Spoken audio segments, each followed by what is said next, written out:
to me. That's right, Your Honor. Thank you. Which is just the text and the tweets and the enclosures. Exactly, Your Honor. I'm going to admit it unless going Well, once. you've reserved, yes, and I know you reserved ruling on this, whether or not it was authenticated. And of course, we have made our individual objections Right.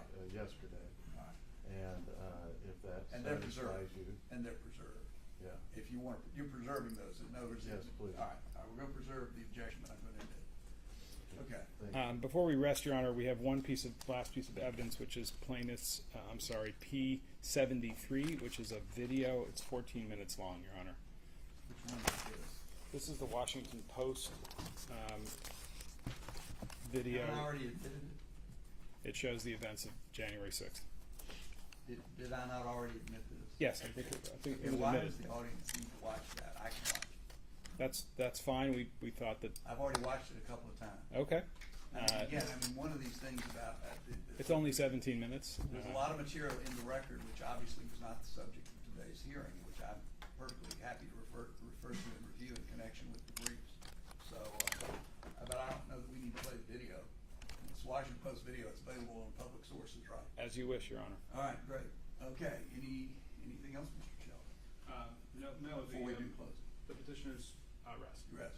Anything else, Mr. Buck? We rest. Very well. All right. Well, then I'll hear closing. Petitioners get the last word. Mr. Buck, you get to go first. Okay.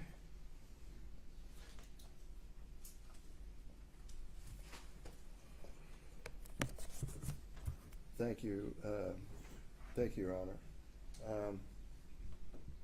I again want to talk about the law, and then I'll talk about the evidence that has been submitted and whether or not that evidence meets the correct legal standards that we believe are applicable here. Of course, we enter procedure under North Carolina State Law 22-1-5, which permits Secretary of State to remove someone as a candidate for office if, one, they do not qualify as a candidate for office, or number two, if they are not eligible to take office, and in this case, on January 3rd, 2023. Now, they assert a disqualification under Section 3, is that Representative Greene engaged in insurrection or rebellion after taking the oath of office on January 3rd, and I assume, even though they're not clear, on January 6th. Section 3 also provides that, quote, Congress may, by a vote of 2/3 of each house, remove such disability. In other words, remove the political disability of not being able to take office by taking the oath, which is the trigger. And they can do that at any time. You can see the wording of the last sentence is not time limited. In other words, it could have been done last week. It could be done next month.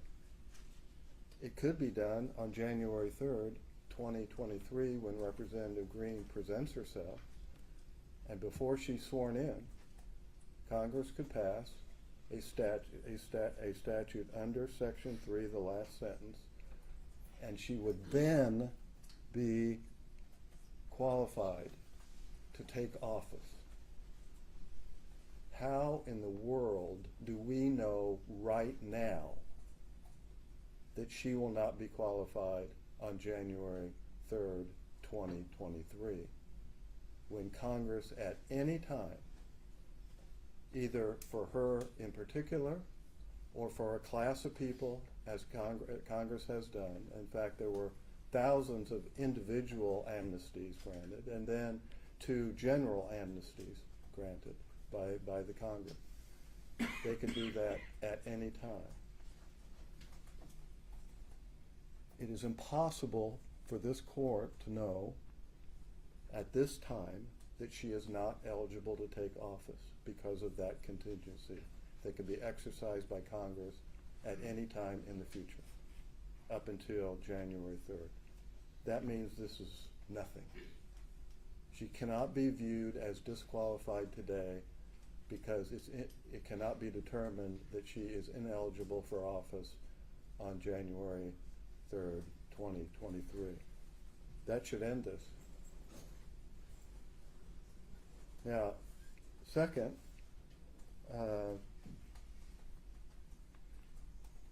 this has already happened.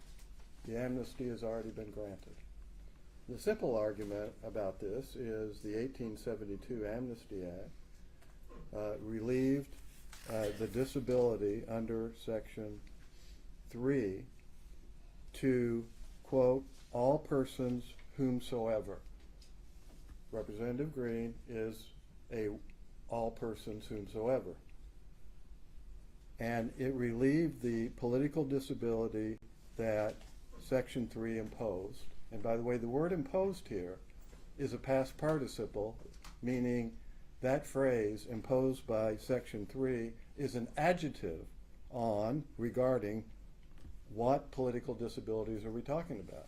Because absent that modifier of political disability, it could be you're a felon, you lost your civil rights, and we're giving you amnesty from the political disability that you cannot take office as a convicted felon. So the only way to know what political disabilities we're talking to is the past participle. I didn't know this at the beginning, Your Honor. The past participle imposed by Section 3. Now we also know that Section 3 is both retrospective, because it affected anyone in the past that had engaged in insurrection or rebellion after taking the oath and disqualified them from office. But it also had a prospective effect, because why would we be here? If it didn't have a prospective effect, what would be the basis to apply this to Representative Greene? So we know it has both prospective and retrospective, and in the Amnesty Act of 1872, it was removed. That retrospective or prospective political disability under Section 3 was removed for all persons whosoever. And the district court in North Carolina agreed with that analysis. That case is now in appeal. The district court here in Atlanta did not, and that case is on appeal. So you get to be the tiebreaker. All right? Now, we also know that when the 1872 Amnesty Act was adopted, that they did intend it to be both retrospective and prospective, because of the wording of the 1898 Amnesty Act. The 1898 Amnesty Act, after the phrase disabilities imposed by the third section of the 14th Amendment of Article of Amendments to the Constitution of the United States, inserted the words heretofore incurred. That is not in the 72 version. So Congress knew very well how to do a retrospective amnesty if they chose to do it, because in 1889 that's exactly what they did, a retrospective only amnesty based on the words heretofore incurred. So in accordance with the English language in the terms of construction, we can't treat heretofore incurred as like, surplusage or something. It comports with the understanding of Section 3 that the political disabilities were both retroactive and prospective. In 1872, the wording of that amendment, of that act, encompassed both. The 1898 wording only referred to retrospective. Now, we heard some, interesting things, about the history of our country from my fellow Hoosier law professor. But he admitted that when Congress considered the 14th Amendment in Section 3, there was not a word about any other insurrection or rebellion other than the Civil War. And that means that history about Shays and about the Whiskey Rebellions, as interesting as they are, simply played no role. In other words, that was a historical occurrence. There is no evidence, even if we need to look at legislative history, no evidence that Congress considered that at all. So I will soon be talking to you about what we do know about what they thought in 1867. But now,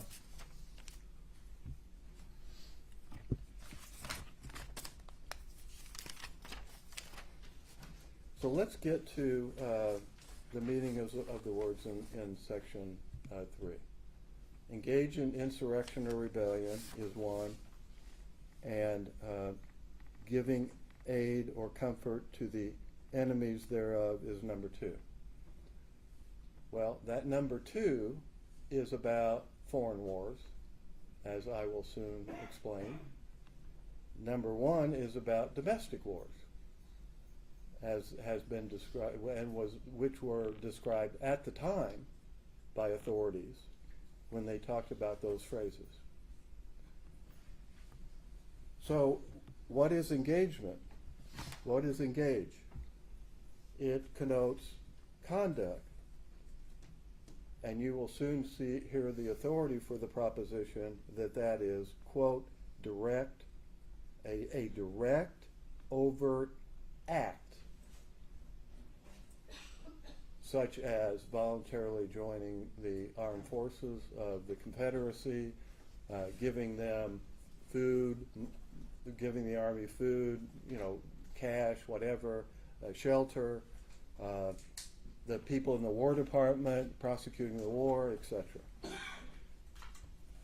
Now, there is not a single piece of evidence that any of those things occurred here with respect to Representative Greene. There were certainly some 700 people involved, at least have been charged to have been involved, in the attack on the Capitol. Greene wasn't one of them. They agree with that. And there is no other act of direct, overt act of an insurrection nature that she is engaged in. Not a single one. Now, of course, they're not satisfied with that. They want to use her political speech. And when they use their political speech, they want to use the nuances or the vagueness. Or wait a second, you didn't use the word peaceful in this one sentence, even though you said it over here. You didn't use it in this one sentence right here. And code words, for goodness sakes. Right there, this state is an insurrection, are insurrections. Right, says it right there, 1876. Now, if you're going to use speech, which you can't use here because they didn't use the word incite violence, they said engage, or incite an insurrection or rebellion. They said engage in an insurrection or rebellion. But it is instructive. And it's different because you can see, for instance, in the Act of 1862, where there was a felony to, quote, incite, set on foot, whatever that means, assist, or engage in any rebellion or insurrection, end of quote. That's codified at 18 U.S.C. section 2383. Those two words are used in the same list. Rules of construction tell you that they have to be different, or they're surplusage, and we never assume that Congress is just throwing words out there as surplus. So they necessarily mean a different thing. Brandenburg defined incitement as requiring speech that, quote, directed or inciting or producing imminent, lawless action that is likely to incite or produce such, or that is likely to produce such action. Producing imminent lawless action. Now that's very restrictive. That's very limiting. And of course the reason is the protection of the First Amendment, which we have now seen on full display here. Full display. The danger of construing words way beyond their meaning to allow political opponents to smear their opposition in a court of law. I know you've got, you know, I understand the constraints Your Honor is under and the role that you play, and they have exploited that to the max. Well, what are the words that do not amount to insurrection? Well, we know there are words like that, or statements like that. Ku Klux Klan leader, quote, advocating the duty, necessity, or propriety of crime, sabotage, violence, or unlawful methods of terrorism as a means to accomplish industrial or political reform. And the court said, that's advocacy, that's not incitement of violence. A representative of the NAACP said, if we catch any of you going in any of them racist stores, we're going to break your damn neck, end of quote. That's in the NAACP case. That is advocacy, not incitement for violence. And a Vietnam War protester, we're taking the effing street again, end of quote. Not incitement for violence, but advocacy, protected by the First Amendment. So we know the kind of words that will be considered that. So what do we have from them? We have a rally. There is no evidence that there was anything but that was anything but a peaceful rally. And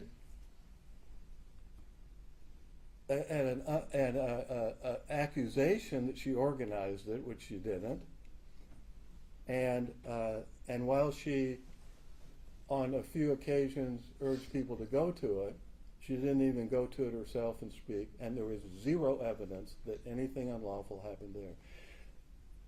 These kind of rallies happen in the Capitol of the United States numerous times every single year, you know, on the ellipse. I attend one of them every year, and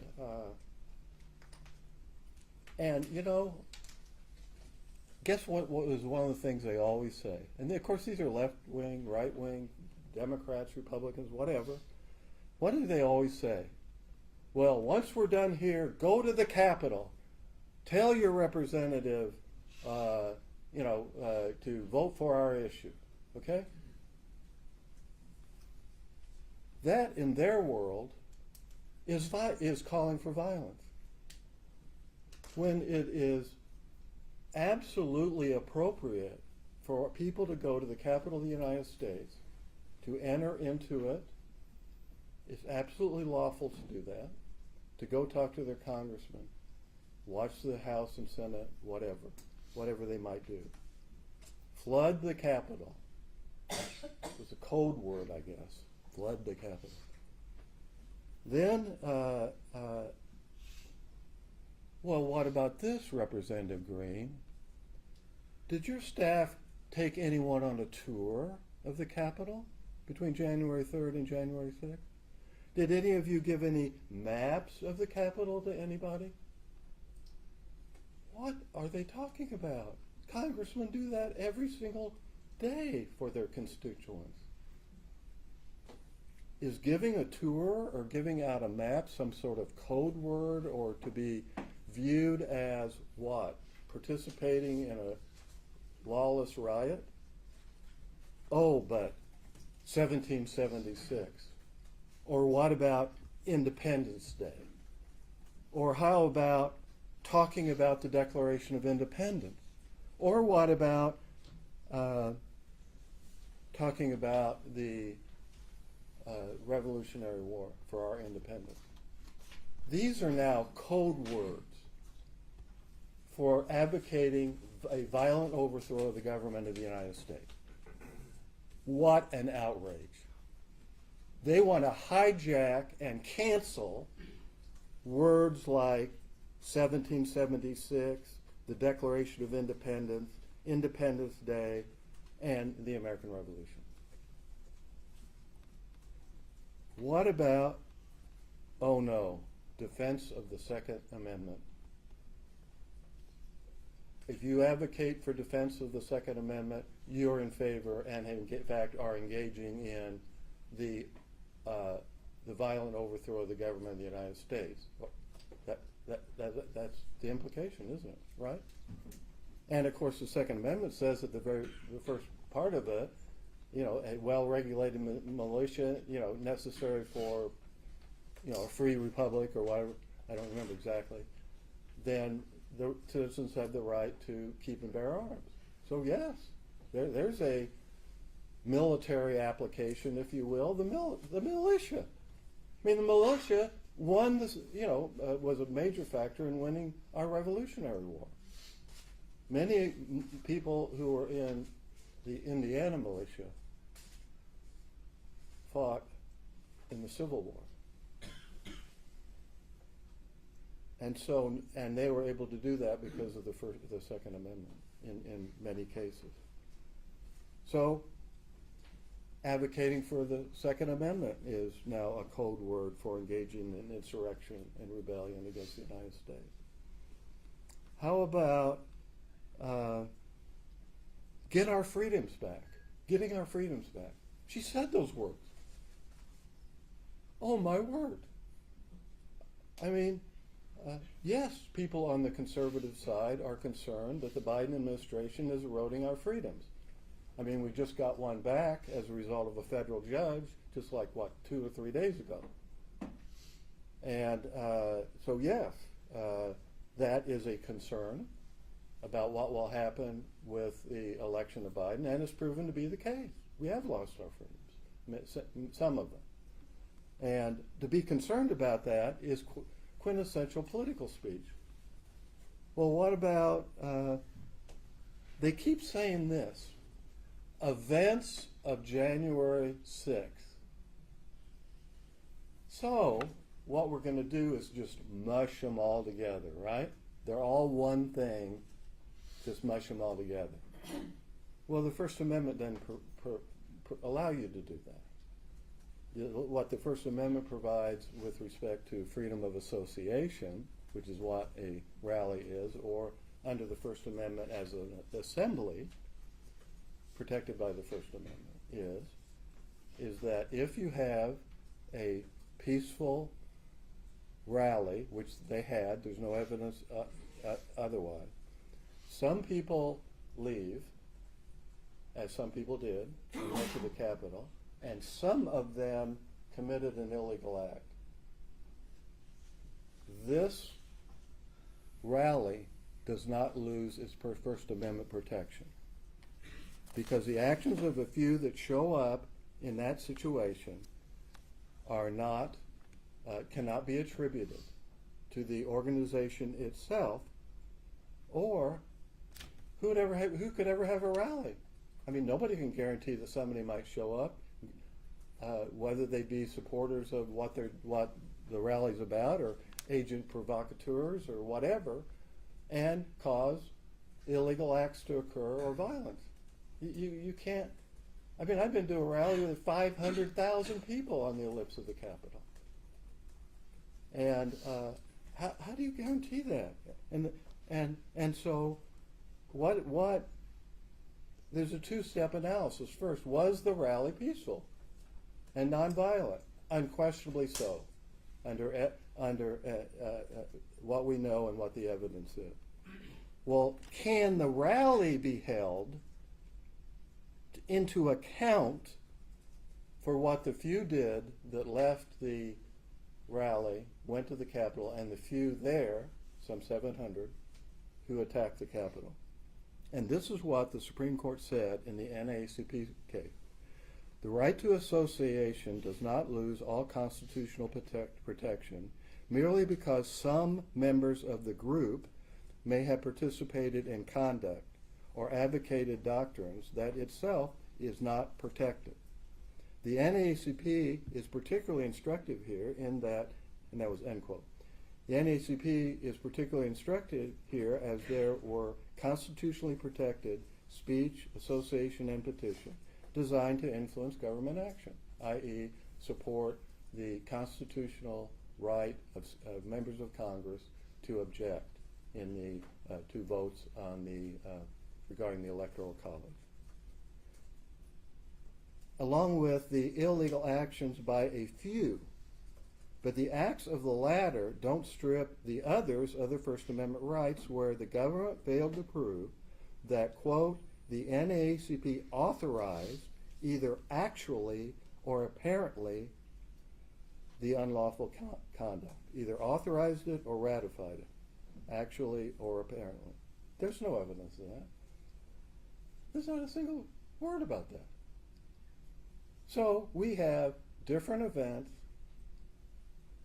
some that are subject to First Amendment protection, others, the attack on the Capitol, that are not. And to drag her into, well, did you promote the rally? Did you put it on your calendar? Were you invited to speak? Joe Blow said you were invited to speak. Is to strip her of her First Amendment rights. All of these are First Amendment protected activities, every single one of them. And none of them constitute even incitement, much less constitute engaging in unlawful conduct. Now, of course, the question of the quote insurrection. The insurrection is narrowly defined. I quoted cases, some from 1894, some from 1842, some from the 1795 Militia Act, that all said basically the same thing, which is it has to be an armed uprising that is so formidable as to defy the authority of the United States in order to suppress it. And of course, we have a case, CJS says about riot, is that you can have mob violence and it's not an insurrection, unless it is so serious that actually military force is required to suppress it. Now, how do we know all this? Okay. Well, in 1867, and it went up on the screen. P48 that has been admitted was put up on the screen for a moment, and I have that, and I'd like to give you a copy.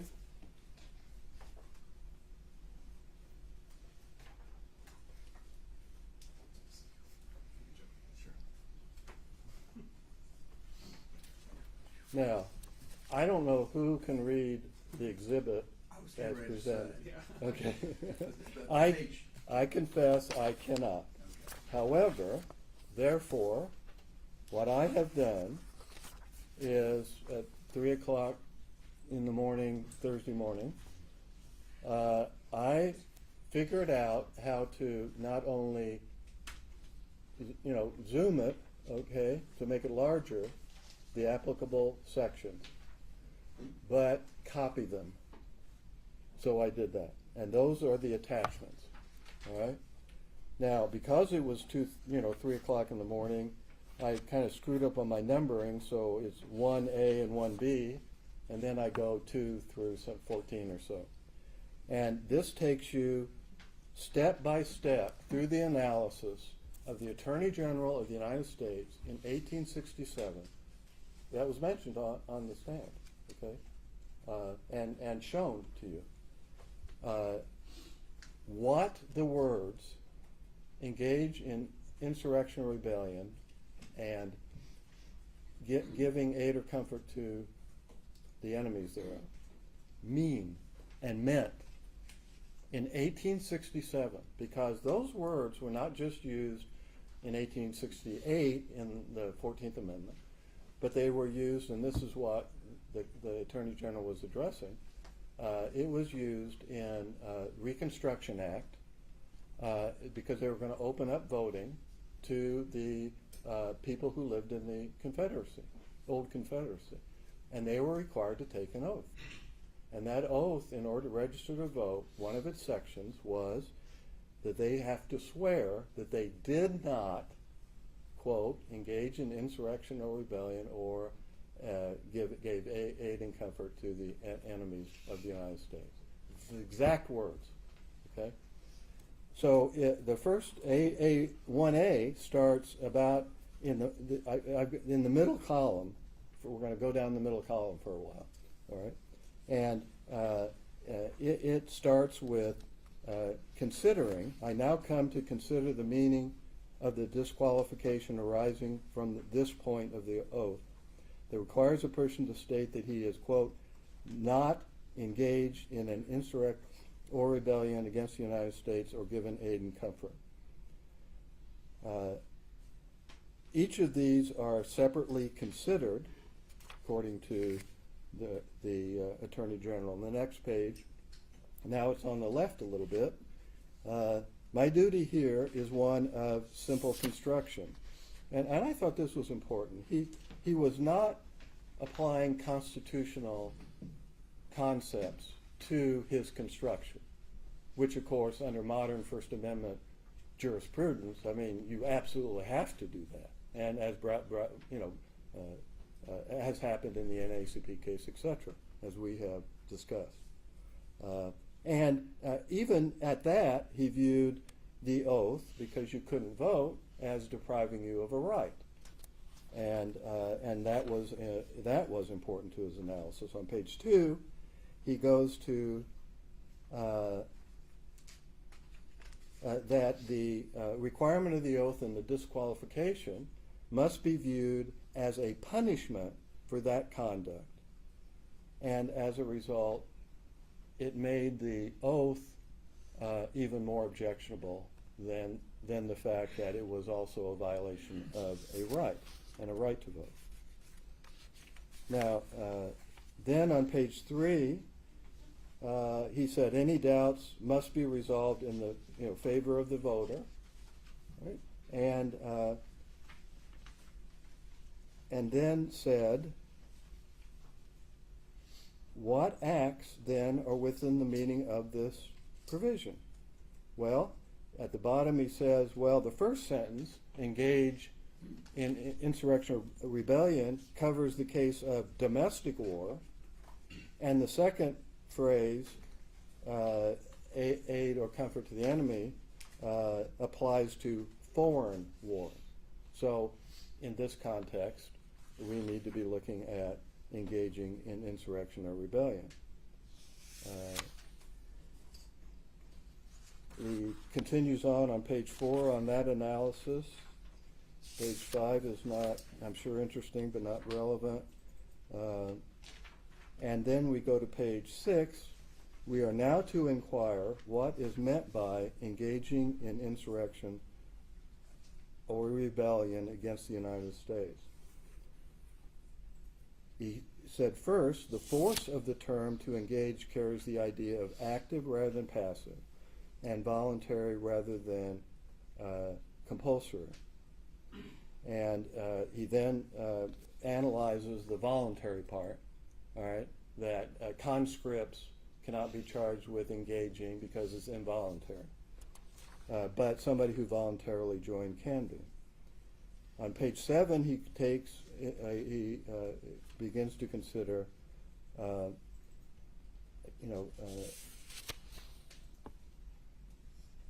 the question of whether persons may have engaged in rebellion without having actually levied war or taking up arms, and he finds in that regard that, for instance, people in the War Department of the Confederacy did engage, even though they didn't literally take up arms. We then go to why civil officers are not covered, people that just run the government, maintain the peace, do perform civil functions are simply not covered.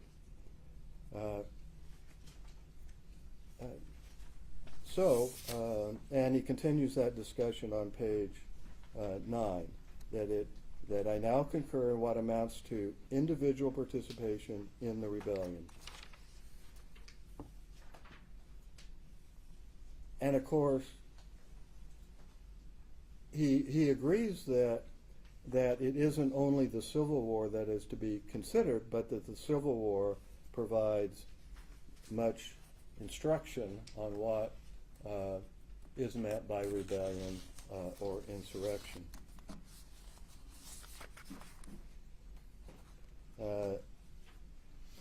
Again, page 11 is continuing the discussion of voluntary participation. And then on page 12, at the top, he says, well, what is engaged? It says, quote, I am of the opinion that some direct, overt act done with the intent to further the rebellion is necessary to bring a party within the purview of engaged. A direct, overt act done with the intent to further the rebellion. That is where I get the phrase direct, overt act. And then he says, mere disloyal sentiments, think of their evidence, mere disloyal sentiments or expressions are not sufficient because they're not acts. They're talk.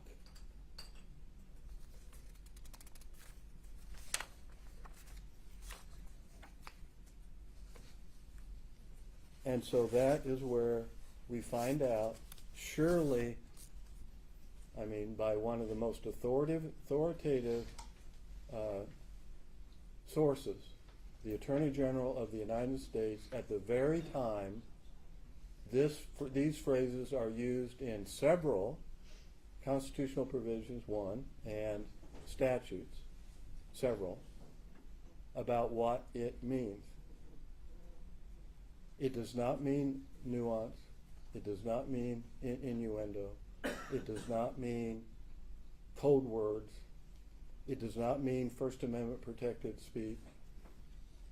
A direct, overt act is conduct, and it has to be with the intent to further not some political agenda or whatever, but the actual insurrection that is occurring, the domestic war, as they described it, he described it, that was occurring.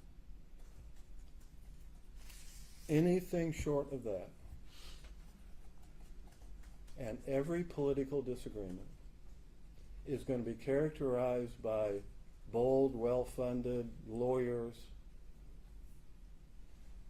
and interest groups into, you're going to have to fight for your life. You're going to be disqualified from Congress. You're going to be whatever they can do to you. Maybe, in the worst possible situation, charged with a federal offense. The same words are used in a federal crime of a felony. I mean, and that's why I said at the beginning, two things. This is not about hyperbole, political smears, at least in my opinion. It has never been about that. It has to be about the law and what the law provides. Understanding that if this line is breached so that the political hyperbole of calling people insurrectionists turns into lawsuits brought by interest groups in order to abort our democracy, destroy the rights of voters to vote for the candidacy of their choice, and preclude individual members from running for re-election. Our democracy, Your Honor, cannot survive that. We cannot survive these trials right here. This was never designed to do what they have employed it to do. We are stripped of our rights. Okay, we can't do discovery. We can't move to dismiss their complaint before a trial, and certainly there's no time. I mean, we could try, but no time to do it, right? And we come into a hearing, all these cameras and all these live streaming and all this. Why are they interested in this? Because Representative Greene's on the ballot? Oh, please. No, this is a political agenda. And this has been a political show trial, not because of your fault, but because of their exploitation of what we have done here, what has been done here. I mean, this procedure is for, you're not 25, Representative Greene, and she comes in with a birth certificate. This is not for a major trial of intense factual and legal consequences and elements, part of which, constitutional claims, federal claims, cannot even be heard by you in terms of decision.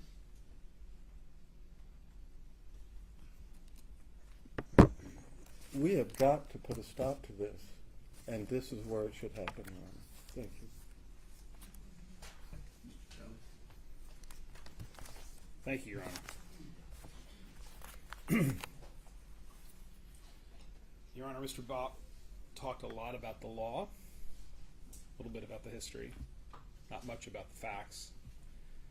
I'm going to try to confine my remarks to the facts, and we're going to submit a brief, as Your Honor knows, next week with responses to all the interesting legal issues that Mr. Bopp has raised. But it's been a long day, and it's been a difficult day, and it's been a solemn day. And we find ourselves back where we started, with the disqualification clause of the 14th Amendment and its three very simple requirements. That the candidate for federal office had taken the oath to the Constitution, that an insurrection occurred, and that the candidate, having taken that oath, engaged in insurrection, promoted it, supported it, assisted it, helped bring it into fruition. Those are the three elements we came here today prepared to prove, and those are the three elements that we have proved. Let's talk about each of the three. Marjorie Taylor Greene took the oath of office on January 3rd, 2021. She became a member of the United States House of Representatives, the body that represents not the states, but the people of the country in general, we the people. Now, Mr. Bopp said this morning, words matter, and we agree with that. Our proof today started with the oath, because in taking the oath, Ms. Greene undertook a very solemn and very specific obligation to uphold the Constitution, to defend the Constitution against all enemies, foreign and domestic. Now, taking that oath was an honor, but it was also an obligation. Ms. Greene was no longer a simple citizen of the great state of Georgia. She wasn't just another person with opinions and a Twitter account. She became part of our government. And she took on an affirmative obligation as part of our government to protect the Constitution, to protect its processes from anyone who would seek to block or impede them. That is what the disqualification clause is all about. That special status that is conferred upon a person when she takes the oath of office. Now, we'll argue in our brief to this court that that status means that Ms. Greene can't just say anything she wants that she could have said as a private citizen. And our brief will also point out that there are lots of things that people say that are words that matter and that also have legal consequences.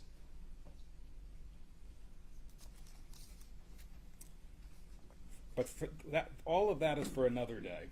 Today, the evidence has proven factually that not only did Marjorie Greene engage in the ceremony of taking the oath to the Constitution, we've proven that the oath has meaning, that it has teeth, that it has consequences. Insurrection. What happened at the U.S. Capitol building on January 6, 2021 was an insurrection. It's as clear as day. And even Mr. Bopp doesn't really deny it. And how do we know that? Because he keeps talking about the rally. It's the rally. It's the ellipse. It's the rally. We're not talking about the rally. We're talking about what happened at the Capitol. Now, there are lots of words and phrases that can be used to describe what's on that Washington Post video that Your Honor has viewed a couple of times. Lawlessness, disturbance, a riot. And Ms. Greene and her counsel have used some of those words today and in their briefs. But the word they really avoid using is insurrection. A riot can be an insurrection. We learned that today from Professor Magliocca. Insurrections can be disturbances. They are lawless. They are unrest. But when it's used in the disqualification clause, an insurrection is more than these things. It is something where the purpose of it is to block, impede, disrupt a constitutional process or to overthrow the very existence of the government itself. Professor Magliocca explained all of this and how American history has faced many insurrections in the past and how all of them share the same features.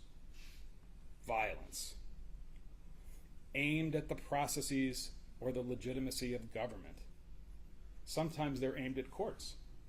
In this case, they were aimed at the legislature. And the violence that cannot be quelled by ordinary law enforcement means. Judge Boudreau, you saw and heard with your own eyes not just the violence, horrific and sickening as it is, but its goal, which was to stop the certification of the Electoral College vote in favor of Joe Biden. Its goal was to stop the constitutional process of the 12th Amendment, the peaceful process of transferring power between presidents. Its goal was to physically prevent Congress from meeting to do the essential work of our democracy. And here's the worst of it. It worked. For a time, the insurrection worked. It succeeded, only briefly, but it worked. The joint session of Congress adjourned for several hours into the next morning and ceased carrying out its 12th Amendment function, all because of the insurrection. Because people violently flooded the Capitol with the goal of striking fear in the hearts of the people who work there and to use violence. fear, violence, flooding the Capitol. These are words that came out of Marjorie Taylor Greene's mouth. Now, many people were responsible for this attack on our democracy. Most of all, of course, the individuals that you saw on the Washington Post video and many other places. They defiled the people's house. But they're not the only ones. There were others as well, the leaders, the people who justified, who promoted, who supported, who assisted, who encouraged this in the days and weeks leading up to January 6th. Marjorie Taylor Greene is one of those people. And how do we know this? We know this from the evidence. Let's start by talking about what we're talking about. As a legal matter, in order to be disqualified from federal office, Ms. Greene had to have engaged in insurrection sometime after January 3rd, 2021, when she took the oath.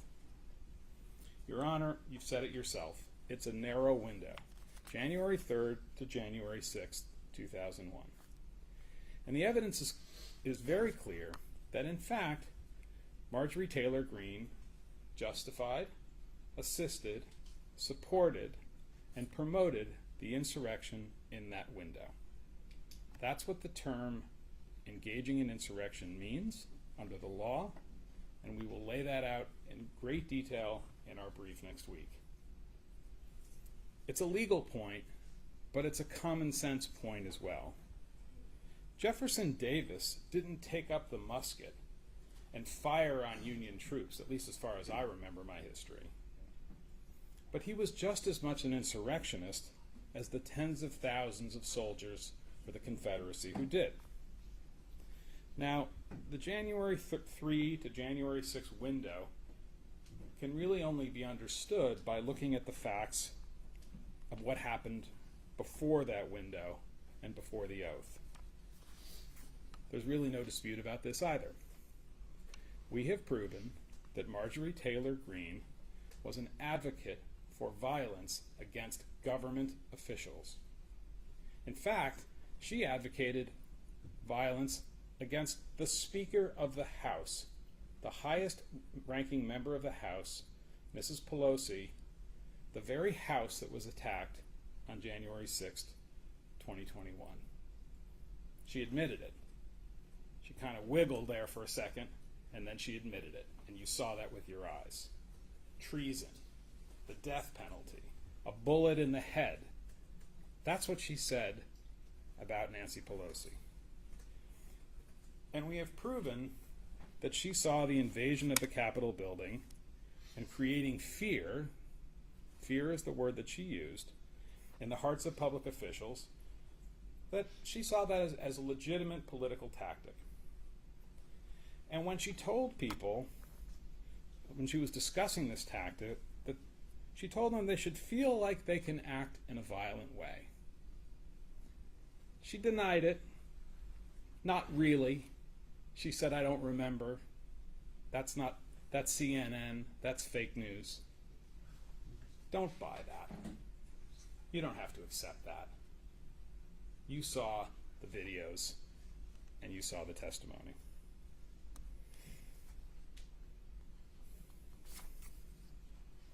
We have proven that Marjorie Taylor Greene was very clear on certain occasions with her supporters about her support for political violence. She said it on tape. The price of blood would need to be paid if the government took away her freedoms.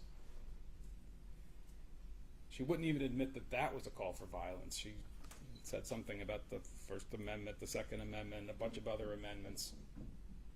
The price of blood could not be more clear.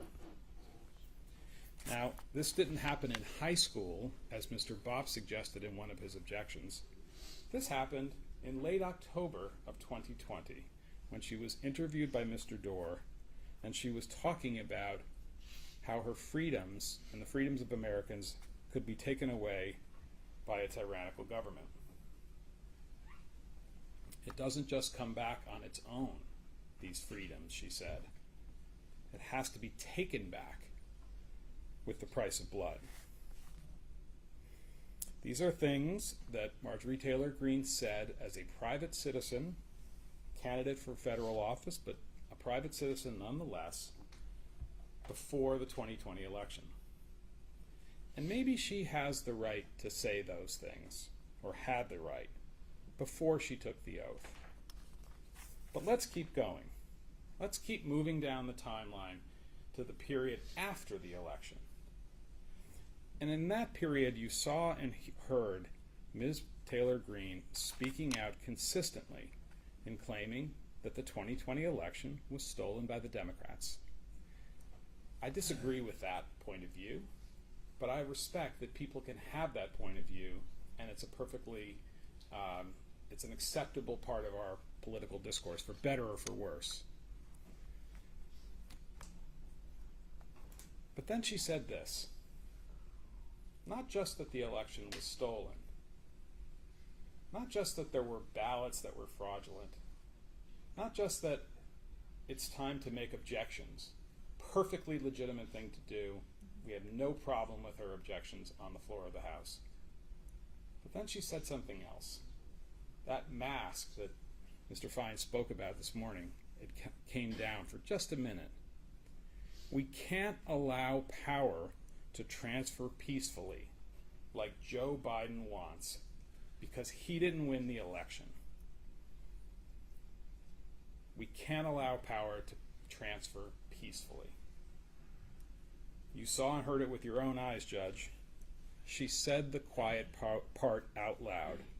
She spoke her truth in a video that she made, that she posted on her own Facebook page, and that she wanted her hundreds of thousands of Facebook followers and the untold millions of other people to whom it would be available to know that her point of view was that you can't allow, we can't allow poverty, the power to transfer peacefully.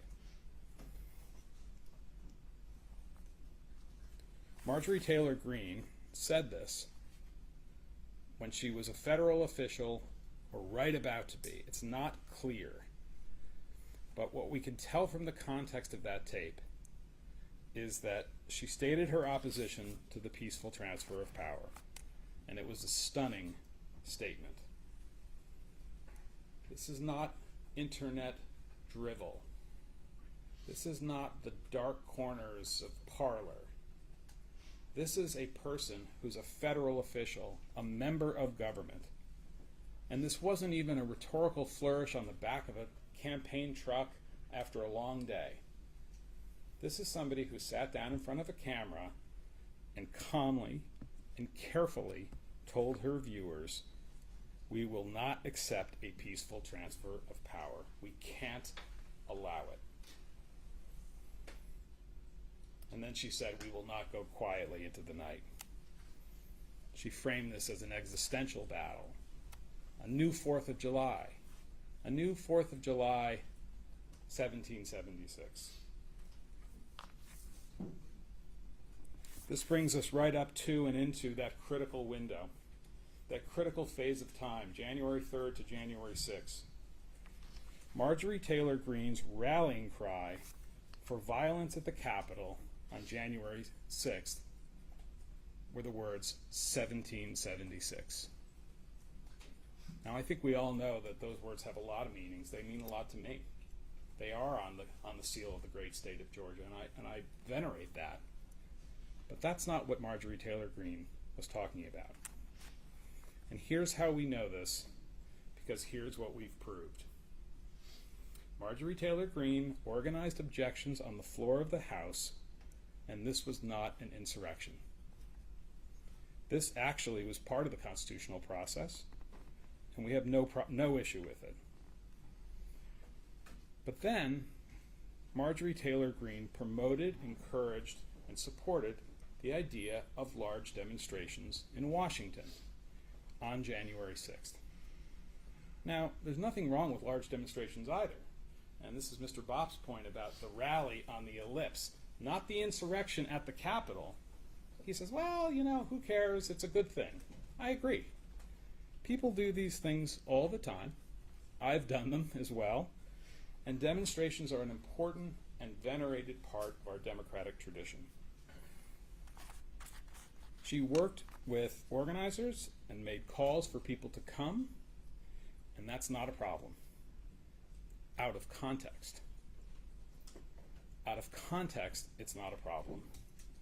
In context, this support was part of a scheme where lawful demonstrations were Plan A, the first step, and there was also Plan B.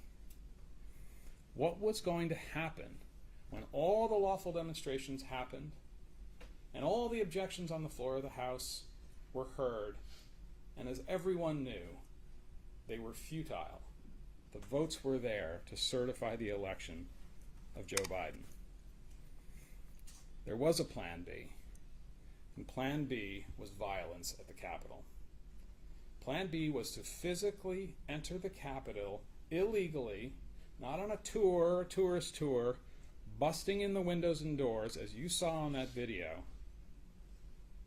injuring and ultimately causing the deaths of law enforcement, to block the certification of Joe Biden as the winner of the 2020 election. That's what Plan B was.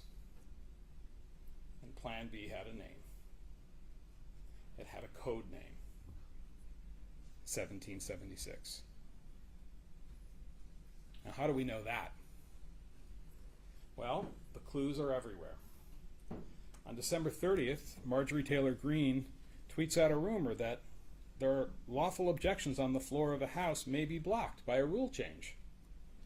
And Ali Alexander, who she acknowledges knowing, who says she's a friend, he's the organizer of a major demonstration, he tweets in response to that, 1776 is always an option.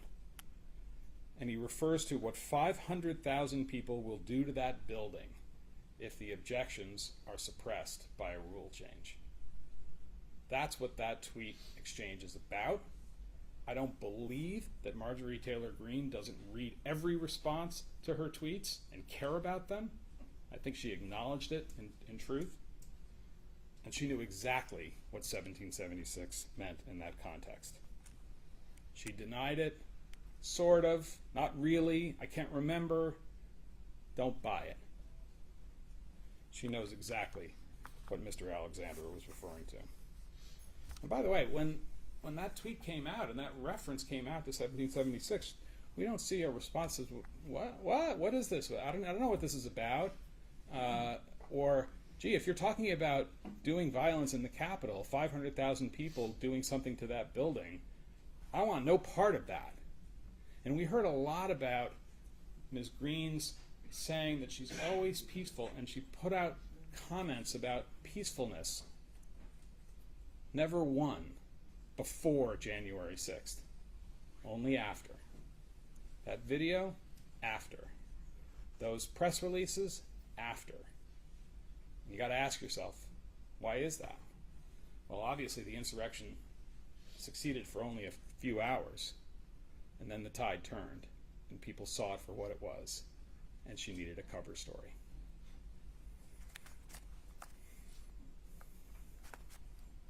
Marjorie Taylor Greene knew perfectly well what 1776 meant, that it meant violence against the government, overthrowing a tyrannical government, and that was the Plan B of January 6th, 2021. She embraced it and she promoted it. And probably the most important piece of evidence from our point of view in this case is Plaintiff's Exhibit, or Petitioner's Exhibit 27. This is the short clip of Marjorie Taylor Greene on Newsmax. It's the night before January 6th. She's asked a number of questions about the objections that she and others are going to lawfully file on the floor. And then the broadcaster asks her, so what's your plan? How do you think this is going to play out and roll out tomorrow? And her answer is one sentence. This is our 1776 moment. It's a stunning statement. It has no meaning unless you know the code. It has no meaning unless you're in the club. It's 1776. It's Plan B. It's block the certification. It's flood the Capitol. It's use violence if you have to. This is a message posted, stated on January 5th, in the middle of that window, posted on Facebook to her hundreds of thousands of followers and anybody else who wanted to see it on January 5th from a sitting member of the United States Congress. It was her clarion call. People knew what she meant. They knew exactly what she meant. Tomorrow is our 1776 moment. Now, it's interesting that the examination that Mr. Bopp did of his client never asked her about that. Never asked her about providing support to people who were planning the demonstrations, or providing support for people who ultimately broke into and trashed the People's Temple. Never asked her any of those questions. She never addressed it. When I asked her, she said, I don't remember, I'm not sure, I don't think so. So what do you have before you, Your Honor, at this point? You have her own words, in context, against nothing. Not even a real denial.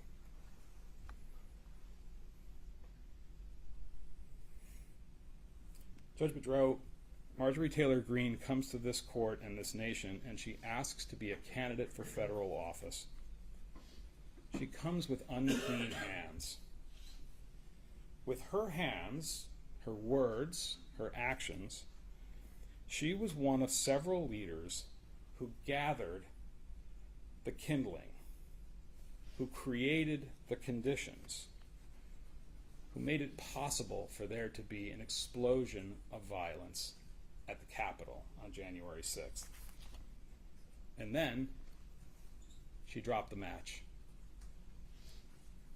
Now she comes into this courtroom and she says she's surprised and appalled that a fire occurred.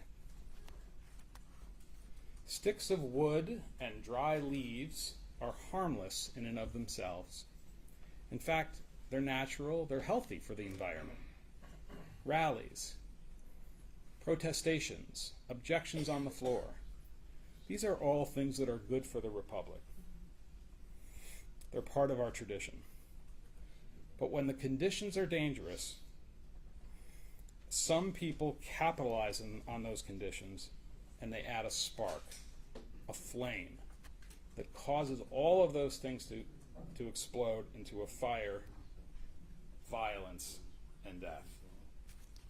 That flame can be in the form of actual assistance given to people who perform the acts of violence, like the quartermaster in the Confederate Army who passes out the muskets and the balls and the rations.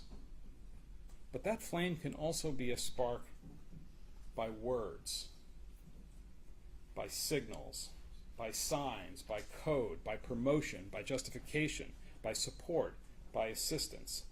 And that is what Marjorie Taylor Greene did. That's why we're here. Your Honor, we urge you to find that Marjorie Taylor Greene is disqualified from the ballot under Section 3 of the 14th Amendment of one of the greatest political documents in the history of the world, the United States Constitution. Thank you, Mr. Shelley. It's quite late, but I'd like to take a couple of minutes just to talk about the briefing and a couple of things. First of all, I would greatly appreciate it if someone would get us a copy of this, a blown-up version or something that's easier to read. I mean, I appreciate what you did, Mr. Bopp, but if somebody could do a better job of it, that'd be great. No offense. It's beyond my capacity. But I'm sure you have folks that could do that. And that gets into a couple of things about the briefing. Again, briefings due midnight on Thursday. A couple of things. I want to be sure that Mr. Bopp one of your objections, the first one I think in the motion to dismiss, was about the fact that this procedure, and I know I can't determine it's unconstitutional, but I'm talking about findings, about related to the belief and the concerns, some of which you voiced in your closing argument. I would like to hear what you would like for me to think about finding. I mean, we haven't really talked about that very much because it's not something I can decide, but it's something I need to consider. In particular, I think the question of the word believe, and I think I mentioned the footnote reasonable. I mean, there's issues there. I would appreciate both sides to comment on that. You don't need to write 40 pages, but I'd like to understand your views on that, and I'm sure a reviewing court will. We mentioned this. We're dealing with some very ancient, historical, I mean, they're 200 years old. Europeans laugh at us. They live in houses older than our country. But in all seriousness, some of these authorities are pretty obscure. As long as we can find them and pull them up, that's great. Particularly like if there's a link and it's public, somewhere, that's great. If it's something that's really obscure, that's not readily available on the internet, you can't point us to. First of all, our first preference is just show it, tell us where it is on the internet where we can find it, or if it's readily available, it's not a problem. If that's not available, please supplement your briefs with copies of anything arcana like that, so that we don't have to spend time chasing stuff down, because we don't have a lot of time either. Obviously, I kind of leave it to y'all how you want to organize your respective briefs. At this point, the record has gotten a little bit chaotic because we've had so much back and forth, and we've had a number of orders and so. And I know, Mr. Bob, that you've got your original motion to dismiss a lot of those arguments, which you made in your closing. It might help, if you don't mind doing it, to maybe put them together again in light of this hearing, and maybe focus them and streamline them, so I just don't have to wallow around trying to look at multiple documents. I'm sure Mr. Shelley will do the same thing. Brevity is always better. What is it? Write it like you think I'm going to sign it. Because we do need to get this done. I mean, the Georgia courts move very fast. We will move very fast. I hope to have it out within a week of you all getting it to us. This is extraordinarily important stuff. Your Honor, thank you, and thank you for the directions on the briefing. And fortunately, my associate, Melina Siebert, who's done a really fine job, is listening, and I'm sure taking notes. So we'll do the best we can. Right, and again, I know everybody's running and gunning, and I know I gather there's been an appeal filed to the 11th Circuit, so I don't know what your briefing schedule is on that. I know there's a briefing schedule in the 4th Circuit case. I'm sure you have a lot of fires to put out, and I'm fully cognizant of that. But so just I'm sure you do the work. By the way, y'all do great work. I mean, everybody's working under exigent circumstances very quickly, and everybody's taking it seriously the way it needs to be taken. So I'm sure it will be very helpful, and we look forward to getting it and finishing this stage of the matter. Before we close, is there anything else? Nothing but petition. Thank you. No, other than, Your Honor, you've really done a fine job in a very extraordinarily. Thank you. Flattery is always appreciated. Put us down for flattery too, Judge. No, that's good. I think when it's merited, it ought to be provided. Well, you're very welcome. And I appreciate everybody's conduct and discipline, and so I appreciate everybody who's scrambling to be here. So with that, I think that concludes the hearing. Everybody's dismissed. Thank you, Judge. Your Honor, I'm sorry. Is the record now closed? The record is now closed, but I think a lot of microphones are still on. So I would suggest you not say anything. Someone Press the green exit button to the side, you can go right out there. Make sure you stay on the 3 left elevators, go on the far right elevator before you get done. Okay.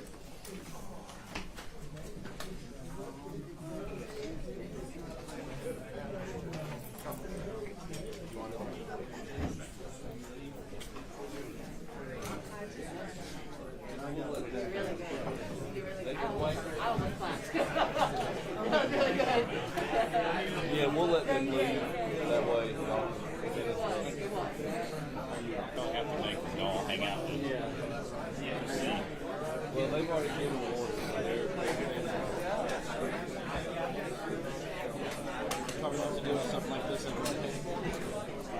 at the Capitol, and in its own essence. Are you Capitol Police or is that? No, I'm a state trooper.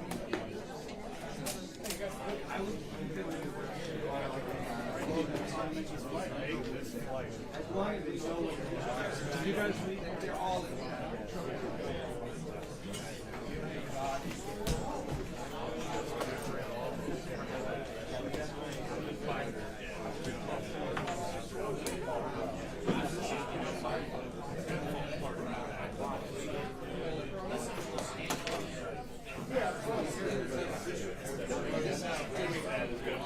Right, right.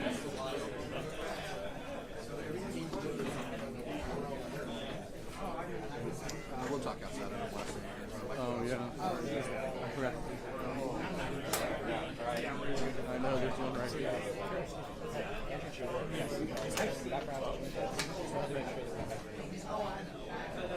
Yes. I go with G middle, comma G. All right, man. Thanks.